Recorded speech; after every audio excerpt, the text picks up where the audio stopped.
அந்த வாலிபன் துர்காவை மறுபடியும் கடந்து போனான். காய்கறி மார்க்கெட்டுக்கு வந்த அரை மணி நேரத்துக்குள்ளே அவனை 3 முறை பார்த்துட்டான். அந்த பையனுக்கு ஒரு 20 வயசு இருக்கும். வெளுத்து போன ஜீன்ஸும் டிஷர்ட்டும் போட்டிருந்தான். இடது கையில் ஒரு பித்தளை காப்பு. இந்த மாதிரி பசங்க புதுசாக திறந்திருக்கிற ஹாம்சன் இன்ஜினியரிங் காலேஜில் படிக்கிறதுக்காக வீடு எடுத்து தங்கியிருக்கிறவங்க. அவளோட வீட்டுக்கு போகிற வழியில் உள்ள பிள்ளையார் கோயிலை ஒட்டின வீட்டில் கூட கல்லூரி மாணவர்கள் தான் தங்கியிருக்கிறாங்க. கொடிகளில் நிறைய துணிகள் காய்கிறத பார்த்துருக்கா. இந்த பையனும் அப்படி எங்கேயாவது தான் தங்கியிருக்கணும். இவனை மாதிரி இருக்கிற பசங்கள்லாம் வீட்டை விட்டு வந்த பிறகு சமைக்க கற்றுக்கிறதுல காட்டுற ஆர்வத்தை வீட்டில் இருக்கும்போது ஒரு நாள் கூட ஏன் காட்டுறதே இல்லை. ஆனால் பெண்கள் எந்த ஊரில் எந்த வேலைக்காக போனாலும் தாங்களாகவே சமைச்சு சாப்பிட்டுக்கணும், இல்லைன்னா உமன்ஸ் ஹாஸ்டலில் போடுற சாப்பாட்டை சாப்பிட்ணும். மெஸ்ஸில் கணக்கு வச்சுக்கிட்டோ இல்லைன்னா இரவு நேர பரோட்டா கடைகளை தேடி போய் சாப்பிட்ற பெண்கள் எத்தனை பேர் இருக்காங்க? வேலை ஒன்று சம்பாத்தியம் ஒன்றுன்னு இருந்தாலும் 2 விதமான வாழ்க்கை முறை தானே இருக்குது. அந்த பையன் காய்கறி மார்க்கெட்டில் எந்த பொருளையும் பேரம் பேசி வாங்குறதில்ல அப்படின்றது கண்கூடாக தெரிஞ்சது. அவன் கையில் ஒரு ஜவுளி கடை பை வச்சுருந்தான். காய்கறிகள் வாங்குறதுல அனுபவம் இல்லை அப்படிங்கிறது அவன் வாங்கி வச்சிருக்கிற முத்துன முருங்கையிலே தெரிஞ்சது. துர்கா காய்கறிகளை வாங்கி முடிச்சிருந்தா. இருட்டுறதுக்குள்ளே வீட்டுக்கு போயிடணும். வீட்டு சாவி அவகிட்ட இருந்துச்சு. ஆஃபீஸ் வீட்டு ஸ்ரீதரன் வந்து காத்திருந்தா கத்துவான். புதினா கிடைச்சா நைட்டு துவையலுக்கு அரைக்கலாம் அப்படின்னு தேடி நடந்தப்ப மண்பாண்ட கடையில் தற்செயலாக அந்த உண்டியலை பார்த்தா. அந்த உண்டியல் மீன் வடிவத்தில் இருந்துச்சு. லைட் ப்ளூ கலர் பெயிண்ட் அடிச்சிருந்தாங்க. கண்களும் செவிலும் கூட துல்லியமாக வரைஞ்சிருந்தாங்க. மீனோட வயிற்றுக்குள்ளே காசு போட்டு வைக்கிறதுன்றது வேடிக்கையானது இல்லையா? துர்கா அந்த உண்டியலை கையில் எடுத்து பார்த்து தனக்கு தானே சிரிச்சுக்கிட்டா. சின்ன வயசில் ஒரு நாள் கோதையாச்சி சொன்ன கதையில் ஒரு மீன் வயிற்றில் 20 தங்க காசுகள் இருந்து அதை ஒரு மீனவன் எடுத்து பணக்காரான கதை நினைவில் வந்து போச்சு. அவள் சிறுமியாக இருந்த நாட்களில் இது மாதிரியான உண்டியல்கள் எதையும் பார்த்ததே இல்லை. அப்போல்லாம் செம்மண் நிறத்தில் உள்ள மண் உண்டியல்கள் தான் விற்பனை ஆகிட்டு இருந்துச்சு. ஆனால் இப்போல்லாம் எத்தனை விதமான உண்டியல்கள்! சிறு வயசில் காசு சேர்த்து வச்சு தேர் திருவிழா அப்போ விதவிதமான பாசி வளையல்கள் ரிப்பன் எல்லாம் வாங்கணுன்னு துர்கா ஆசைப்பட்டிருக்கா. எப்போவாவது காரக்குளத்துலேருந்து வரும் கதிரேசு சித்தப்பா மட்டும் ஊருக்கு போகும்போது அவளுக்குன்னு தனியாக 10 இல்லை 20 ரூபாயில தந்துட்டு போவார். மற்றபடி வீட்டுக்கு வர விருந்தாளிகளில் அவளுக்கு காசு தந்தவங்க ரொம்ப குறைவு. கூச்சப்பட்டுக்கிட்டு அவளும் கேட்க மாட்டான். அவளோட தம்பி சிவபிரகாசம் அப்படியெல்லாம் கூச்சப்பட மாட்டான். காசை கேட்டு வாங்கிக்குவான். எவ்வளோ ரூபா கிடைச்சாலும் சினிமா பார்க்குறது, ஹோட்டலில் போய் பூரி சாப்பிட்றது, பஜ்ஜி வாங்கி திங்கிறதுன்னு 2 நாட்களுக்குள்ளேயே செலவழிச்சிடுவான். அம்மா அவனை ஓட்டக்கை அப்படின்னு திட்டுவா. அவங்க வீட்டில் காசு சேர்க்கறதுல கெட்டியாக இருந்தவ தமயந்தி மட்டும்தான். அவள் துர்காவை விட 3 வயசு மூத்தவ. அந்த கெட்டிக்காரத்தனம் தான் இப்போ அவளை அமெரிக்காவில் வாழ வச்சிருக்குது. சின்ன வயசில் கெட்டிக்காரத்தனமாக உள்ள பல பேர் பெரியவங்களானதும் தோற்று போயிடுறாங்க. சிலருக்கு தான் அந்த கெட்டிக்காரத்தனம் வாழ்நாள் பூராவும் அமைஞ்சு போகுது. துர்கா உண்டியலோட விலையை கேட்டா. மண்பானைகள் விற்பனை செய்கிற அந்த பெரியவர் உண்டியில் கையில் வாங்கி பார்த்துட்டு 30 ரூபா கொடுமா அப்படின்னாரு. விலை அதிகம் அப்படின்னு யோசிச்சபடியே பார்த்தா.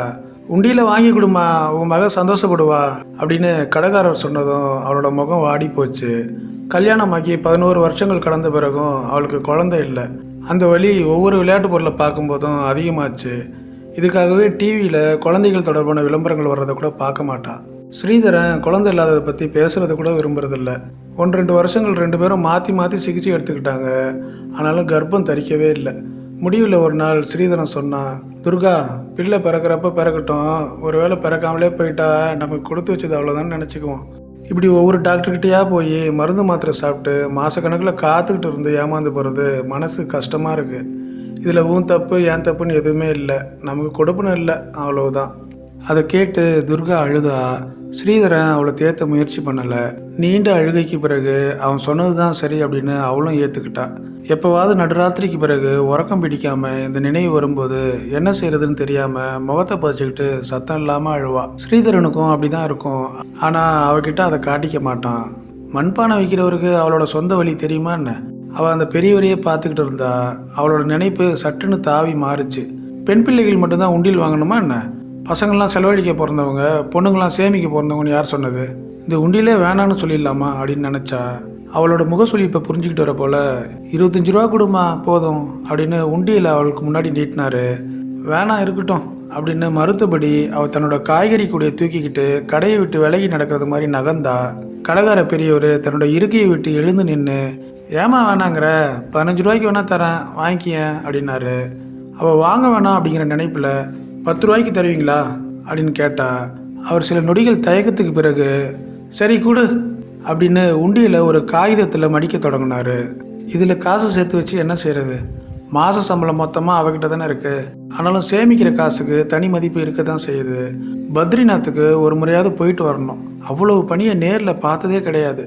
அதிகபட்சமாக அவளுக்கு தெரிஞ்ச ஜில்லுன்னு இருக்கிற உணர்வுங்கிறது வீட்டு ஃப்ரிட்ஜில் உறைஞ்சி போயிருக்கிற பனிக்கட்டியை சுத்தம் செய்கிறப்ப கையை வச்சது தான். ஆனால் பத்ரிநாத்தில் எவ்வளோ பனி, மலைக்கு போர்வை பூத்தி விட்டது மாதிரி. அங்கே போய் வர எவ்வளோ செலவாகும்? இந்த உண்டியல் மொத்தமாக நிரம்பினாலும் 1000 ரூபாய் கூட தேராது தானே. பிறகு எதுக்கு இந்த உண்டியல்? ஆனால் உண்டியலை கையில் எடுத்த அந்த நிமிஷம் தான் ஒரு சிறுமி போல் மாறினது அவளுக்கு சந்தோஷமாக இருந்துச்சு. அதுக்கு விலை தான் அந்த 10 ரூபா அப்படின்னு எடுத்துக்க வேண்டியது தான். பெரிய ஒரு உண்டியலை அழகாக காகிதத்தால் சுற்றினார். தெருநாய் ஒன்று சாப்பிட எதுவும் கிடைக்காம வாழை ஆட்டினபடியே அவள் காலடியில் அந்த காய்கறி பையை நெருங்கி வந்துச்சு. அவள் கையை காற்றுல சு அப்படின்னு வீசி நாயை விரட்டிட்டு பர்ஸை திறந்து காசை வெளியெடுத்து பெரியவர்கிட்ட கொடுத்தா. உண்டியில் பத்திரமா காய்கறி குடைகளை வைக்கிறது எளிதாக இல்லை. அதுக்காக அவள் வாங்கியிருந்த புடலங்காய்களையும் தேங்காயையும் வெளியே எடுத்து வச்சா. அப்போ மார்க்கெட்டோட மேற்கு வாசல்லேருந்து ஒருத்தன் தலைதெறிக்க ஓடி வர்றது தெரிஞ்சது. அவன் ஓங்காரமான குரலில் அலர்னபடியே ஓடி வந்தான். அவனை துரத்திக்கிட்டு 4-5 பேர் ஓடி வந்தாங்க.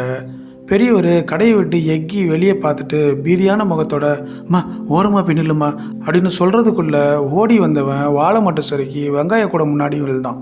துரத்திட்டு வந்தவங்க விழுந்து கிடந்த மனுஷனை சுற்றி வளைச்சிக்கிட்டாங்க.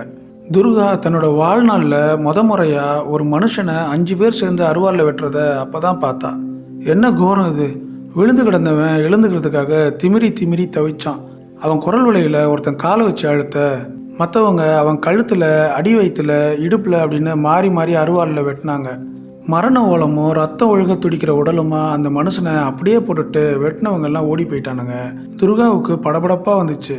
தான் ஒரு கொலையை பார்த்துருக்குறோம், ஒரு மனுஷன் துடிச்சு சாவுறத கண் முன்னாடி பார்த்துருக்குறோம். என்ன அவ்வளோ இது? எதுக்காக கொண்டானுங்க? துர்காவோட தொண்டையை யாரோ இறுக்கி பிடிச்சி மூச்சு மூட்டை செய்கிறது மாதிரி இருந்துச்சு. அவளோட கைகள்லாம் நடுங்க ஆரம்பிச்சது.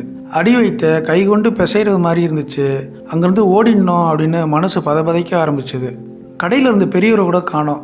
பக்கத்தில் இருந்த தேங்காய் கடை, இலக்கடை, இஞ்சி பூண்டு விற்கிற கடை ஒன்றில் கூட ஆட்களை காணோம். அவள் ஏன் தான் இன்னமும் அங்கேயே நிற்கிறோம் அப்படின்ற குழப்பத்தோட தன்னோட காலடியில் விழுந்து கிடந்த புடலங்காயை பார்த்தா அதை குனிஞ்சு எடுத்து பையில் வைக்கிறது கூட அவகிட்ட தைரியம் இல்லை. ஓர கண்ணால் செத்து கிடந்தவனை பார்த்தா. அந்த மனுஷனுக்கு ஒரு 30 வயசு இருக்கும். கருப்பு நிற ஃபேண்ட்டும் ஊதா நிற கோடுகள் போட்ட முழுக்கை சட்டையும் போட்டிருந்தான். கால்கள் திருகி முகம் ஒரு பக்கம் புதஞ்சி கிடந்தது. யார் அவன்? எதுக்காக அவனை கொண்டாங்க? அவளுக்கு ஒன்றுமே புரியலை. எப்படியாவது பாதுகாப்பாக வீட்டுக்கு போயிடணும் அப்படின்ற பயம் மட்டும் அவளுக்குள்ளே நிரம்ப துவங்குச்சு. ஒவ்வொரு நாளும் காலையில் ஸ்ரீதரன் ஆஃபீஸுக்கு போன பிறகு துர்கா காய்கறி வாங்க வருவா. அப்படி வாங்கி முடித்த பிறகு தெற்கு வாசல் வழியாக வெளியேறி நடந்து மீரான் பலரச கடையில் போய் ரோஸ் மில்க் குடிச்சிட்டு வெயிலேற நடந்து காந்தி நகரில் உள்ள தன்னோட வீட்டுக்கு போய் சேருவாள். அதுக்கு எப்படியும் 20 நிமிஷம் ஆகும். இன்றைக்கி ஏன் சாயந்தர நேரம் மார்க்கெட்டுக்கு வந்தோம் அப்படின்னு தம் மேலேயே அவளுக்கு ஆத்திரமாக வந்துச்சு. அவள் பதட்டத்தோட தன்னோட காய்கறி கூட எடுத்துக்கிட்டு நடக்க ஆரம்பித்தாள். அப்போது சங்கரன் செட்டியார் சந்துக்குள்ளேருந்து 40-50 பேர் கையில் அருவா கட்டைகளோட மார்க்கெட்டை சூறையாடினபடியே வர்றது தெரிஞ்சுது. வந்தவனுங்க ஓடு ஓடு அப்படின்னு எதிர்பட்டவங்கள வாழைத்தண்டால் அடித்து விரட்டினானுங்க. அவளும் ஓட ஆரம்பித்தா. அவளால் ஓட முடியல. உடம்பு ஏன் இப்படி கனத்து போயிருக்குது? கால்களை எடுத்து வைக்க முடியாமல் மூச்சு வாங்குச்சு. காய்கறி கூட வேற ஒரு பக்கமாக இழுத்துச்சு. கேரட்டும் பீட்ரூட்டும் பூசணிக்காயும் விசித்திரமான பொருள்களை போல தோணுச்சு. பையன் அப்படியே போட்டுட்டு ஓடிடலாமான்னு கூட யோசிச்சா. ஆனால் அப்படி மனசு வரல. ரொம்ப பிரயாசையோட கண்களை முடிக்கிட்டு அவள் வடக்கு நோக்கி ஓடினான். கண்களை திறந்து பார்த்தப்ப வெள்ளைக்கிட்டைக்கு பக்கத்தில் வந்துருந்து தெரிஞ்சது. 200 அடி கூட இருக்காது. இவ்வளவுதான் தான் நல்லா ஓட முடிஞ்சிருக்கா? வடக்கு வாசலுக்கு போக இன்னும் நிறைய ஓடணுமே.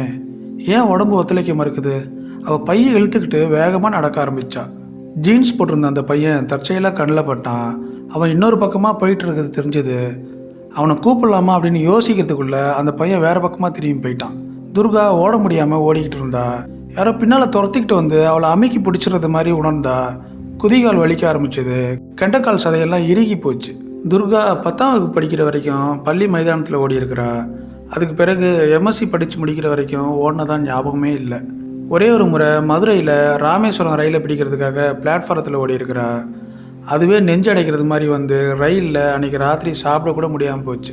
அவளுக்கு பள்ளி வயசில் கூடைப்பந்து விளையாடுறது ரொம்ப பிடிக்கும். தடகுல போட்டியில் வேகமாக ஓடவும் செய்வாள். கல்யாணம் நடந்ததோட எல்லாமே கைவிட்டு போயிடுச்சு. இன்றைக்கி தான் அவளோட உடல் எடை எவ்வளோ பெரிய பாரம் அப்படிங்கிறத அவள் முழுசாக உணர்ந்தா. இத்தனை வருஷமாக அந்த மார்க்கெட்டுக்கு வந்து போனப்போ கூட கிட்டங்கி பக்கம்லாம் அவள் வந்ததே கிடையாது.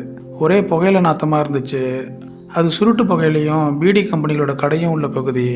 அந்த பக்கம் கடந்து போனாலே புகையில வாட மூச்சு திணற செய்யும். ஆனால் இன்னைக்கு அதுக்குள்ளே தான் நடந்தா. இதுக்கு மேலே வேகமாக நடக்க முடியாதுங்கிறது மாதிரி அவளோட கால்கள் நடுங்குச்சு. அவள் பெருமூச்சு விட்டபடியே நின்று திரும்பி பார்த்தா. அவளோட வயதை ஒத்து ஒரு பொண்ணு 2 பிள்ளைகள் இழுத்துக்கிட்டு ஓடினான். அந்த பிள்ளைங்க தாயை விட வேகமாக முன்னாடி ஓடினாங்க. ஜெயா, ஓடாத நில்லு, கேஷவ் சொன்னா கேளுடா, அம்மா வர அப்படின்னு அந்த பொண்ணு கத்துனபடியே அவங்க பின்னாடி ஓடினான். அந்த பொண்ணாலையும் ஓட முடியல. தன் பிள்ளைகளை அழைக்கும் அவளோட குரல் உடஞ்சி செதறது மாதிரி இருந்துச்சு. அவள் தான் நெஞ்ச பிடிச்சபடியே ஓடிக்கிட்டு இருந்தா. வடக்குல இருந்து அரிசி பொறி விற்கிற ஒரு ஆள் தன்னோட சைக்கிளை தள்ளியபடியே வேகமாக வந்தான். அவன் பயத்தோடு ஓடின ஆட்களை பார்த்து சொன்னான், வாழை மண்டியில் பெட்ரோலை ஊற்றி பற்ற வச்சுருக்காங்க, அந்த பக்கம் போக முடியாது, தீ கொழுந்து விட்டு எரியுது. ராமசாமி தேட்டர் பின்னாடி உள்ள சந்தை ஒன்று தான் வெளியே போகிற வழி. படுபாவி பையங்க மார்க்கெட்டில் வச்சு எல்லாரையும் உயிரோட கொல்ல போகிறாங்க. எனக்கு அப்படியே கண்ணு கட்டிக்கிட்டு வருது. எதுக்கு தான் இப்படி சாதி வரி பிடிச்சு அடிச்சுக்கிறானுங்களோ. வாழை மண்டியில் பற்றின தீயோட காரணமாக காற்றுல எல்லா இடத்துலையும் புகை குபு குபுன்னு பரவ தோங்குச்சு. கண்ணில் புகைப்பட்டு எரிச்சல் உண்டாச்சு. நெருப்பு பற்றிக்கிட்டா குறையால வெஞ்ச கடைகள் எல்லாத்துலேயும் தீ பரவிடும். அந்த பொறி வைக்கிறவங்க சொன்ன மாதிரி கூட்டத்தோட சிக்கி சாக போகிறோமோ, ஏன் இப்படி மார்க்கெட்டில் மாட்டிக்கிட்டு யார் கையிலேயே சாக போகிறோம் நினைக்கவே அவளுக்கு அழுகையாகவும் பயமாகவும் வந்துச்சு. ஆளுங்க அங்கேயும் இங்கேயும் ஓடினாங்க. எந்த பக்கம் போகிறதுன்னு புரியாமல் அவளும் கூட்டத்தோட நெரிசலில் சிக்கினான். ஒரு ஆள் மண்டை உடஞ்சி கன்னத்தில் ரத்தம் வழிய சேமியா பாக்கெட் வைக்கிற கடை முன்னாடி உட்காந்து அழுதுகிட்டு இருந்தான். அந்த பக்கம் போகாமல் விலகி இடதுபுறம் ஒதுங்கி நடக்க ஆரம்பித்தா. சாக்கடை உடஞ்சி ஓடிச்சு. வழியெங்கும் ஒரே அழுகல் தக்காளிகளும் முட்டைகோஸ் இலைகளுமா இருந்துச்சு. அதுக்குள்ளே எப்படி கால் வச்சு நடக்கிறதுனே தெரியல. யாரோ சிலர் ஆவேசத்தோட எதிர்ப்பக்கம் இருந்து ஓடி வந்தாங்க. நடக்க நடக்க அடைத்து சாத்தப்பட்ட கடைகளாக தெரிஞ்சுது. வெளியேற வழியை தான் இன்னும் காணோம். தொலைவில் ஒரு பொண்ணு அலற சத்தம் கேட்டுச்சு. என்ன செய்கிறாங்க அந்த பொண்ணு? எங்கே அது நடக்குது? அந்த பெண்ணோட அலறல் சத்தத்தை தொடர்ந்து ஒரு கூக்குரல் எழுந்து அடங்குச்சு. எந்த பக்கம் இருந்து யார் வராங்க, யாரை அடித்து கொள்கிறாங்கன்னே தெரியல. ஆனால் எலி பொறிக்குள்ளே சிக்கின எலி ஓடுறது மாதிரி குழப்பத்தோட ஆட்கள் அங்கும் இங்கும் ஓடினாங்க. துர்கா எந்த வழியாக போகிறதுன்னு புரியாமல் மூடி கிடந்த சர்பத் கடையோட மரத்தூணை பிடிச்சிக்கிட்டு சாஞ்சி அழுதா. அவள் நின்றுட்டு இருந்த இடத்துல சில அடிகள் தொலைவில் லுங்கி கட்டின ஆளை 10 பேர் சேர்ந்து அடிச்சிட்டு இருந்தாங்க. அவங்கள கடந்து போனால் மட்டும்தான் மெயின் ரோட்டுக்கு போக முடியும். ஆனால் அதை எப்படி கடந்து போகிறது? இத்தனை பேர் சேர்ந்து ஒரு ஆளை உருட்டுக்கட்டையால் தாக்குறாங்களே அப்படின்னு துர்காவுக்கு நடுக்கமாக இருந்துச்சு. துர்கா அப்போ தான் கவனிச்சா, மூடி கிடந்த புகையில கடையோட உன்னோட சாக்கு படுதாவுக்குள்ளே அந்த ஜீன்ஸ் போட்டிருந்த பையன் ஒடுங்கி நின்றுட்டு இருந்தான். அவனும் தன்னை போலவே பயந்து போனவனா ஒளிஞ்சிருக்கிறான் போல. கும்பல் வெளியேற வரைக்கும் ஒதுங்கி இருக்கிறது நல்லது தான் அப்படின்னு அவளுக்கு தோணுச்சு. அவள் மெதுவாக படுதாவை நோக்கி நடக்க ஆரம்பித்தா. சாக்கு படுதாவுக்குள்ளே இருந்த சின்ன ஓட்ட வழியாக அந்த பையன் அவள் வர்றதை பார்த்துருக்கணும். தன்னோட கைகளை நீட்டி அவளை மறைவுக்குள்ளே இழுத்துக்கிட்டான். ஆள் உயர படுதாவுக்குள்ளே அவள் வந்து நின்னப்ப அதுக்குள்ளே மறைஞ்சிக்கிட்டா வெளியில் யாருக்கும் சுத்தமாக தெரியாது அப்படின்றது புரிஞ்சுது. அந்த பையன் இறுக்கமான முகத்தோட, நல்லா உள்ளே வந்து நில்லுங்க அப்படின்னா. அவன் கைகளில் காய்கறி பை இல்லை. ஒருவேளை வீசி எறிஞ்சிருக்கலாம். அவன் தனிவான குரலில் சொன்னான், அந்த சந்து வழியாக போனால் வேறு வழி இருக்குது, அந்த ஆளுங்க போனதும் வெளியே போயிடலாம். அவள் தலையாட்டிக்கிட்டா. அவள் கணவனை தவிர வேறு எந்த ஆணோடும் இவ்வளவு நெருக்கமாக ஒட்டிக்கிட்டு நின்னதே இல்லை. அவனோட கைகள் தற்செயலாக உரசுறது மாதிரி உரசுது. அவனோட உடல் மனம், வேர்வை வாடை, மூச்சு காற்று. சே, என்ன நினைப்புது? இந்த கும்பல் கலைஞ்சு போகிறதுக்கு எவ்வளோ நேரம் ஆகும்? திருமண நாள் அன்னைக்கு அவள் கணவனோட ஃபோட்டோ எடுக்கிறதுக்காக இவ்வளோ நெருக்கமாக நின்றுட்டு இருந்திருக்கா. அதுக்கு பிறகு இன்றைக்கி தான் வேற ஒரு ஆண் கூட இப்படி நெருக்கமாக நிற்கிறா. காய்கறி பையை கீழே வச்சுக்கோங்க அப்படின்னு அவனாவே பிடுங்கி கீழே வச்சான். அவன் பக்கம் திரும்பி பார்க்கவே வேணாங்கிறது மாதிரி அவள் வேற பக்கம் பார்த்துக்கிட்டு இருந்தா. அவன் எதையோ யோசிக்கிறது மாதிரி நகத்தை கடிச்சிக்கிட்டே இருந்தான். எப்படியாவது வீடு போய் சேர்ந்துட்டா போதும் அப்படின்னு இருந்துச்சு. அந்த பையன் பொறுமை இல்லாதவனை போல் அடிக்கடி சாக்குப்படுதாவை தூக்கி வெளியே ஆட்கள் போயிட்டாங்களா அப்படின்னு பார்த்துக்கிட்டே இருந்தான். அவனோட அப்படி ஒன்றா நிற்கிறது அவளுக்கு என்னவோ செஞ்சது. அதை அவனும் உணர்ந்தானா அப்படிங்கிறது தெரியல. வெளியில் சாயந்தரம் அடங்கி இரவு எழுந்துச்சு. சாலையோர விளக்குகள்லாம் எரிய ஆரம்பிச்சது. துளி துளியாக சொட்டி கடந்து போகிறது மாதிரி நிமிஷங்கள் கரைஞ்சி போய்கிட்டு இருந்துச்சு. அவன் எதையோ நினச்சி பெருமூச்சு விட்டபடியே தலையை குலுக்கிக்கிட்டான். துர்கா அவனை கவனிக்காதது மாதிரி நின்றுட்டு இருந்தா. அவன் எதையோ பேச விரும்பினவனை போல தொண்டையை செருமிக்கிட்டான். அவனோட என்ன பேசுறது அப்படின்னு அவளுக்கு புரியாமல் அமைதியாக இருந்தா. அவனோட பையில் அந்த உண்டியில் கவனிச்சவன் கேட்டான், இந்த உண்டியில் யாருக்காக வாங்கிட்டு போகிறீங்க? எனக்கு தான். இந்த வயசில் உண்டியில் சேர்த்து வச்சு என்ன வாங்க போகிறீங்க? சும்மா சேர்க்கணுன்னு தோணுச்சு, அதான். உண்டியில் உடைக்கிற நாளில் அழுவீங்களா? இல்லை, எதுக்கு கேட்குறீங்க? நான் அழுதுருக்கேன். எங்கள் அப்பா எனக்கு தெரியாமல் உண்டியில் உடைச்சி காசை எடுத்துகிட்டு போயிடுவார். அதுலேருந்து நான் உண்டியிலே சேர்க்குறதில்ல. ஒரு ஸ்கூல் ஸ்டூடெண்ட் மாதிரி அவன் பேசினது அவளுக்கு பிடிச்சிருந்தது. இவன் கூட பேசுகிறதுல தப்பு இல்லை அப்படின்னு இணக்கமாக உணர்ந்தா. ஹாம்சன் காலேஜில் படிக்கிறீங்களா அப்படின்னு கேட்டா. First year. நீங்கள் என்ன படிக்கிறீங்க அப்படின்னு கேட்டான் அவன். வேணும்னே கேட்குறான் அப்படின்னு புரிஞ்சுது. ஹவுஸ் ஒய்ஃப் அப்படின்னு சொன்னான். அவன் தலையசைச்சிட்டு தனக்கு தானே சிரிச்சுக்கிட்டான். எதுக்கு சிரிக்கிறான்? ஹவுஸ் ஒய்ஃபில் சிரிக்கிறதுக்கு என்ன இருக்குது? அவன் ஏதோ யோசனை செய்கிறவனை போல் அமைதியாகிட்டான். அவளுக்கு அந்த படுதாவுக்கு பின்னாடி நிற்கிறது மூச்சு முட்டுறது மாதிரி இருந்துச்சு. கைகளால் முகத்துக்கு முன்னால் வீசிக்கிட்டான். அந்த பையன் அதுக்கு பிறகு அவகிட்ட எதுவுமே பேசலை. கொஞ்சம் நேரத்துக்கு பிறகு சாக்கு படுதாவை விலக்கி வெளியே பார்த்தான். தொலைவில் யாருமே இல்லை. அந்த கும்பல் கூட கலைஞ்சி போயிருந்துச்சு. அவள் குனிஞ்சி தன்னோட காய்கறி பையை எடுத்துக்கிட்டா. அவனுக்கு நன்றி சொல்லணும் போல இருந்துச்சு. மெல்லிய புன்னகையோட திரும்பி அவனை ஏறிட்டு பார்த்தப்ப அவன் ஒரு நிமிஷம் கூட யோசிக்காம அவள் தோலை பிடிச்சு இழுத்து அவள் முகத்தோட தன் முகத்தை பொருத்தி உதட்டோட அழுத்தி முத்தமிட்டான். அவள் பதறி போய் விளக்க முயற்சி பண்ணா. ஆனால் அவன் விடவே இல்லை. ஐஸ் கட்டியை பல்லால் கடிச்சு திங்கிறது மாதிரி சிலிர்ப்பூற்ற முத்தம். அதிர்ச்சியிலேருந்து மீள முடியாமல் நின்று அவளை விட்டு விலகி படுதாவுக்கு வெளியே நின்று சோம்பல் முறிச்சவனை போல சிரித்தான். பிறகு அவளோட கூடையிலிருந்து ஒரு கேரட் எடுத்து கடிச்சபடியே விடுவிடுன்னு தனியாக நடந்து போக ஆரம்பித்தான். அவளுக்கு என்ன செய்யுதுன்னே தெரியல. உதட்ட புடவையால் அழுத்தி தொடச்சிக்கிட்டு முகத்தையும் தொடச்சிக்கிட்டா. மனசில் இருந்த படபடப்பு அடங்கவே இல்லை. எதுக்காக இப்படி நடந்துக்கிட்டான்? மார்க்கெட்டில் நடந்த கொலையும் இதுவும் ஒன்று தான் இல்லையா? உலகத்தில் எங்கேயாவது ஒரு பெண் இப்படி நடந்திருக்கிறாளா? இந்த முத்தம் எதுக்கான அடையாளம்? உன்னை போல் எந்த பொண்ணையும் சந்தர்ப்பம் கிடைச்சா என்னால் அடைய முடியும் அப்படின்னு உறுதி செஞ்சுட்டு போகிறானா? இது காமத்தில் விளைஞ்ச முத்தம் இல்லை. அதிகாரத்தில் அகம்பாவத்தில் தான் ஒரு ஆண் அப்படிங்கிற திமிரில் விளைஞ்ச முத்தம் இல்லையா? முத்தம் கூடவா இப்படி வன்முறை கருவியாக மாறிட முடியும்? உதட்டில் படிஞ்ச அந்த முத்தக்கரையை எப்படி அழிக்கிறது? யோசிக்க யோசிக்க அவளுக்கு கொமட்டிக்கிட்டு வந்துச்சு. இந்த மாதிரி ஒரு வன்முறையை பற்றி ஸ்ரீதரன்கிட்ட சொன்னால் அவன் ஈஸியாக எடுத்துக்குவானா? அவனோட அம்மாவுக்கு தெரிஞ்சா அவளை துரத்தி விட்டுற மாட்டாளா? அவளோட வீதியில் வசிக்கிறவங்க, அவளோட சொந்த அக்கா தம்பிங்கள்லாம் என்ன நினைப்பாங்க? அவளுக்கு யோசிக்க யோசிக்க அழுக முட்டிக்கிட்டு வந்துச்சு. என்ன வாழ்க்கை இது? ஏன் இப்படி பாதுகாப்பே இல்லாத உலகத்தில் வாழ்கிறோம்? எல்லா நேரத்துலையும் காம உணர்ச்சி ஆணோட அடிமனசில் பொங்கிக்கிட்டே தான் இருக்குமா? இந்த அற்ப புத்தி எங்கேருந்து வருது? இதைத்தான் அவனோட பெற்றோர்கள் உருவாக்குனாங்களா? சந்து வழியாக நடந்து அவள் மெயின் ரோட்டுக்கு வந்தா. ஒரு வழியாக மார்க்கெட்டை விட்டு வெளியே வந்துட்டோம். இனி பயம் இல்லை. அவள் வேகமாக நடக்க ஆரம்பித்தா. சாலை எங்கும் போலீஸ்காரங்களாக இருந்தாங்க.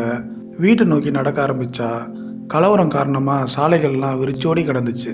வீட்டை நெருங்கி வர வர அந்த பையன் அவன் இயல்பாக பேசின விதம், அவனோட முத்தம் அப்படின்னு ஒவ்வொன்றா நினைவுக்கு வர மனசுக்குள்ளே கொமட்டிக்கிட்டு வந்துச்சு.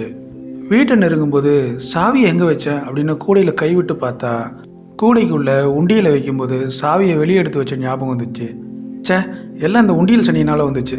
இதை ஏன் தான் வாங்கினோம் அப்படின்னு ஆத்திரமாக வந்துச்சு. உண்டியில் எடுத்து ஆத்திரத்தோட பக்கத்தில் இருந்த வேலி புதரில் வீசினான். அது உடஞ்சி நொறுங்குற சத்தம் கேட்டுச்சு. சாவி இல்லாமல் போனதால் வீட்டு படிக்கட்டில் இருட்டுக்குள்ளேயே உட்காந்துருந்தா. ஸ்ரீதரன்கிட்ட உண்மையை சொன்னால் என்ன நடக்கும் அப்படிங்கிறத பற்றியே மனசில் நினச்சிக்கிட்டு இருந்தா. நிஜத்தை சொன்னால் அதுதான் உண்மையான கலவரமாக இருக்கும். எதுக்காக இதை சொல்லணும்? சொன்னால் மட்டும் அந்த முத்தத்தை அழிச்சிட முடியுமா என்ன? ஸ்ரீதரோட பைக் சத்தம் கேட்டுச்சு. இருட்டிலேருந்து எழுந்து நின்றுக்கிட்டா. ஏன்டி இருட்டில் உட்காந்துருக்க? வீட்டு சாவி தொலைச்சிட்டியா அப்படின்னு கேட்டான். பதில் சொல்லாமல் நின்னான். யாரோ ஒரு ஆளை மார்க்கெட்டில் வெட்டி போட்டாங்க. ஒரே கலவரமாக கிடக்கு. நீ கோடிக்காரி மாதிரியே அங்கே போய் மாட்டிட்டியோன்னு நினச்சி பயந்து போயிட்டேன். உனக்கு ஒன்றும் ஆகலையே அப்படின்னு கேட்டான். நான் மார்க்கெட்டுக்கு போகலை. தெற்கு பஜார் போயிட்டு வரும்போது சாவியை தொலைச்சிட்டேன். உனக்கு தெற்கு பஜாரில் என்ன வேலை? வீட்டில் தின்னுட்டு கொளுத்து போய் ஊர் சுற்றுறியா? வீட்டு சாவியை கூட பத்திரமா வச்சுக்க முடியாமல் என்னடி நினைப்பு? வெளியே போய் தனியாக இருந்து பாரு. அப்போ தாண்டி உலகம் புரியும். நானே பலசரக்குல இருந்து துணிமணி காய்கறி வரைக்கும் பார்த்து வாங்கி போடுறேன்ல, அதான் திமிரெடுத்து அலையிறல்ல அப்படின்னு கத்துனா. பதில் பேசாமல் கேவி அழ ஆரம்பிச்சா துர்கா. இதுக்கு போய் ஏன் இப்படி அழுவுறா அப்படின்னு புரியாமல் அவளையே பார்த்துக்கிட்டு இருந்தான் ஸ்ரீதரன்.